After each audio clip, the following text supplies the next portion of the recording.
My eldest son, spoiled and completely indulged, is a real cause for concern as he believes everything should be granted to him instantly. Recently, when I refused one of his requests, he erupted in intense fury, unleashing a path of destruction that not only affected me but also led my neighbors to call the police to contain him. Here's the narrative to contextualize my situation. I am a 35-year-old woman with a son born during my first marriage.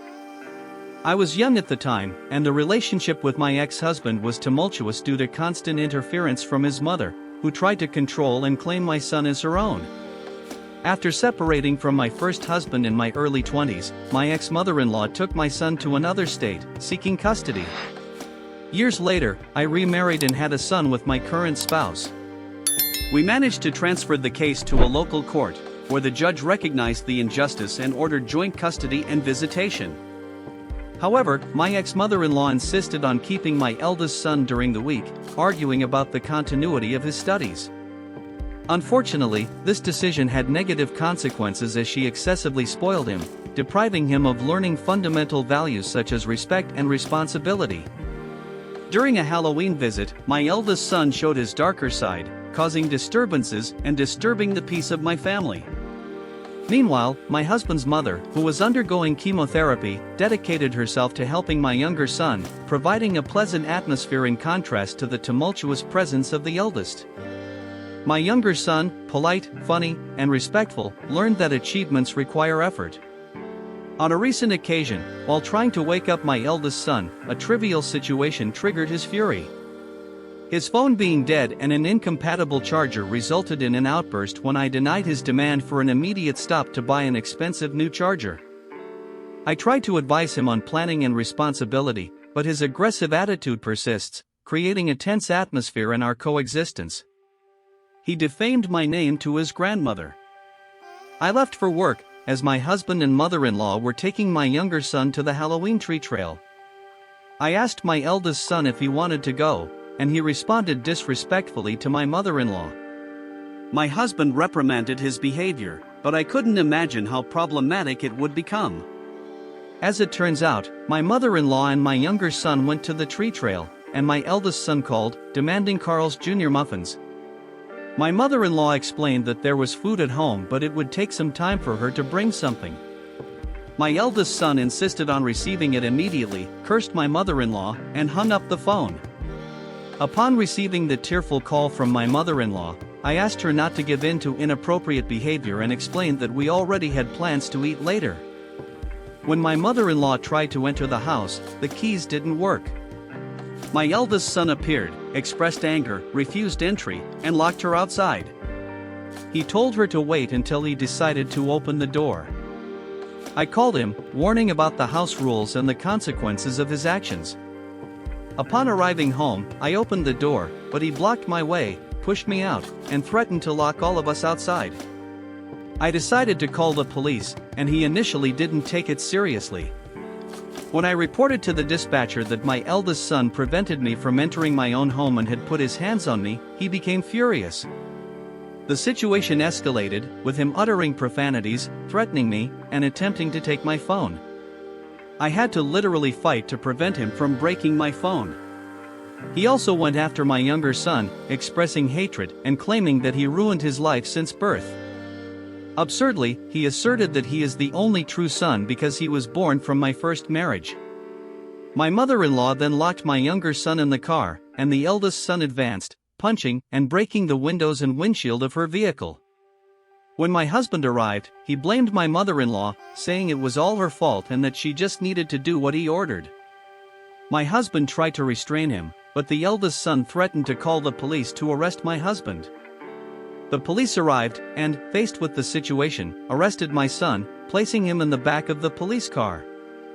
My husband and I explained what happened, and I informed the officer that my ex-mother-in-law had joint custody with my son. The officer contacted my ex-mother-in-law, putting her on speakerphone, and she immediately accused us, claiming we provoked the situation and were the abusers. However, a neighbor witnessed the scene, called 911, and provided footage from a security camera that corroborated our version. Nevertheless, my ex-mother-in-law claimed that the police couldn't do anything with my eldest son as he lived in another state, which was entirely false. The officer clarified that this was not true and that my eldest son needed to learn to control his emotions. After the call, my ex-mother-in-law contacted me, and I put her on speakerphone again, knowing she isn't the most reasonable person. She insinuated that my eldest son's arrest would prove I am a bad mother, justifying her actions. She reinforced the narrative that my eldest son is my only heir because he was my first child and, mistakenly, associated divorce with sin. I responded that this is not how things work, emphasizing that I am tired of her control over my house and attempts to hurt those I love. In summary, my eldest son spent 3 days in juvenile detention before facing a judge. The judge asked me what I wanted to do, and I requested that my eldest son be sent to a group home. My ex-mother-in-law contested, but had no valid arguments, as both the police and my neighbor provided statements. Now, she claims that I am ruining his life and that I am a terrible parent, which is absolutely ridiculous.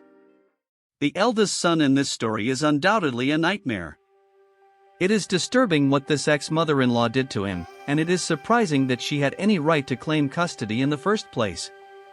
She contaminated this boy's mind, turning him into a problematic human being.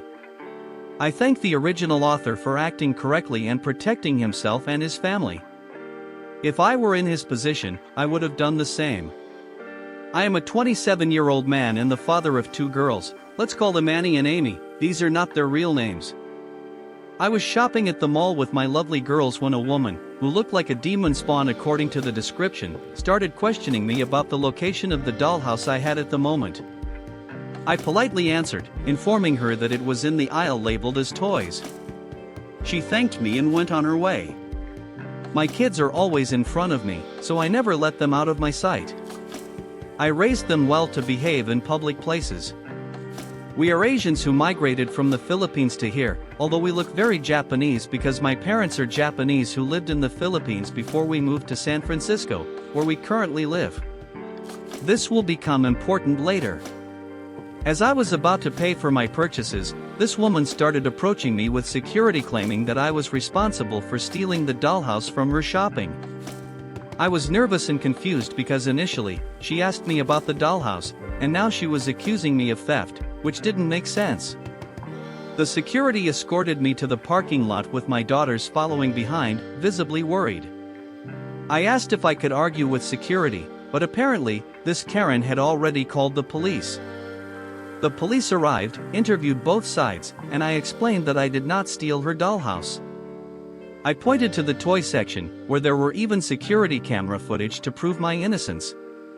The so-called Karen insisted on calling me a liar, claiming that people like me steal everything from them just because I'm Asian. She asserted that I stole their homes and jobs, suggesting that I should go back to my home country. At that moment, my 7-year-old daughter clung to me, scared, and my 4-year-old son cried, wanting to go home. After reviewing the footage, the police practically understood the whole story. We paid for our purchases, and the police asked me if I wanted to press charges, which I accepted. We found out that this Karen was under the influence of some illegal substance. The security apologized for escorting me without questioning or arguing with me first.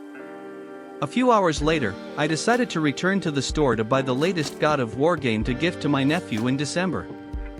It was already late, and the store was a bit crowded. Surprisingly, there were only 2 copies left. I briefly chatted with another customer interested in the game, and an employee handed each of us a copy. I added an extra controller to the basket, as they were on sale. In the checkout line, a lady asked me again if it was the last God of War game, saying her boyfriend would love it. And I just thought, oh no, not again. I sighed deeply and murmured to myself, here we go again. So, politely, I replied to the lady that, yes, I was sure my nephew would love the game. Surprisingly, I passed by the counter without any problem, but the situation worsened. The so-called Karen tried to bump into me, hoping I would drop my bag, and somehow, our bags would get mixed up. To some extent, the strategy worked, but I asked her to wait while I checked the contents of my backpack. To my surprise, I found a hairdryer inside it. I informed her that I believe our bags were switched. However, the entitled Karen refused to return my bag. I decided to hold on to it, restrain her on the ground, and call the police because I realized she was trying to steal not only the God of War game but also the controller I was purchasing. 10 minutes later, the police arrived and asked me to let her go. I explained to the police that this Karen was trying to steal from me, showing them the security images that proved the bag switch. The store employee also confirmed to the police that only 2 copies of the game were left, and I grabbed the other one, presenting the receipt in the left pocket of my jacket to prove my purchase. Karen was charged with being under the influence of an illegal substance and also with theft. The best part of my day was that these are 2 different encounters. I encountered 2 Karens in the span of a single day, and both were under the influence, which is simply perplexing. The original author's luck is truly amazing as they dealt with 2 similar situations in a single day. I think if possible, it would be better to shop elsewhere as it seems there are suspicious people everywhere you go. So, I don't believe you're the fool in this situation. You acted in the right way, and I hope in the future, you can shop in peace. As for my co-worker who made my life a nightmare, he ended up being fired and, unfortunately, became homeless. He has no one else to blame but himself. In a broader context, I worked for 5 years in a call center called Ultima, where I was assigned to a campaign called Quebec, dealing with technical support and customer service related to a navigation app. In early 2017, I was reassigned to a new team after layoffs due to fraud. Despite poor management, I kept my position, and throughout this story, some changes occurred, which I'll explain later. There was a colleague, about 10 years older than the rest of us, with an appearance resembling Gollum from Lord of the Rings. Let's call him Frank. I observed him interacting with my events supervisor until his dismissal, but he wasn't on my radar until Frank addressed us with an arrogant attitude, demanding silence as we continued with our respective tasks. Looking at Frank with disdain, I questioned his attitude, thinking, who does he think he is? That's when he approached me, looked into my eyes, and uttered baseless threats. I know about you and your team. Caught you committing fraud. Do what I say, or I'll go to HR, and you'll be out. At that moment, I wondered about the reason for such a threat without apparent cause. Eventually, Frank left, giving me a look as if he had just stepped on something unpleasant after all that provocation. My friend Carl, through a private chat, inquired about what happened with my team. I explained that we were fired due to fraudulent activities. Carl revealed that some members of his team were also fired for the same reason. Another friend joined the conversation, reporting that since Frank took over support, he was abusing power, demanding everyone work like robots, not only in our team but also infiltrating others and terrorizing them. Despite attempts to report, we were unsuccessful as Frank was favored by supervisors and even HR. We continued working, facing adversity until March 2017 when Bruce, the operations manager, resigned. Michael took over, leading to various changes in team divisions. In 2018, Frank returned to our shift after a demotion for misconduct in the morning shift. He became more vindictive and apathetic, making the work environment unbearable. During this period, Frank continued to act arrogantly, using his knowledge as an excuse to belittle colleagues and team leaders. A dispute over unpaid work led me to explode after witnessing Frank insulting a coworker. I shouted for him to shut up and expressed my frustration with all the times he turned the workplace into a nightmare. My supervisor witnessed this heated argument and intervened, making Frank and the coworker who was being belittled call HR to give their statements. We feared the worst as Frank still had influence in the HR team. I was called, as well as the supervisor who contributed to Frank's demotion, and an HR representative responsible for the case. After Frank and the co-workers' versions, I gave my final version of events. My supervisor presented video evidence, proving Frank's inappropriate behavior. I left the meeting with a verbal warning, while Frank was suspended for a week and transferred to the night shift. During that period, peace was restored. Fast forward to March 2020, the pandemic impacted the company, leading us to remote work. We avoided contact with Frank, who had already caused enough trouble. In June, the campaign we worked on was terminated, some were relocated, but most, including Frank, were laid off. In November 2022, I ended my ties with the old company in June 2021 to join another. During a celebration party, I discovered that Frank, after losing his job, couldn't find another and ended up homeless. Although I don't feel sorry for his fate, I also don't feel joy. Frank is the only victim here, caused by his own actions. It's a tragic story, a reminder that negative energy in the world returns as karma. Despite his choices, I can't rejoice in Frank's misfortune. Life can be tough, but we'll treat others with respect because we never know the challenges they'll face. May Frank's journey serve as a lesson about the importance of acting with kindness. Thank you for watching, and subscribe for more stories. I appreciate everyone who followed this thrilling story to the end on the HistoReddit channel. If you enjoyed this engaging narrative, please share it with friends and family.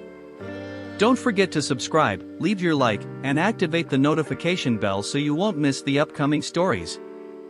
Your participation is crucial for the channel's growth. Until next time.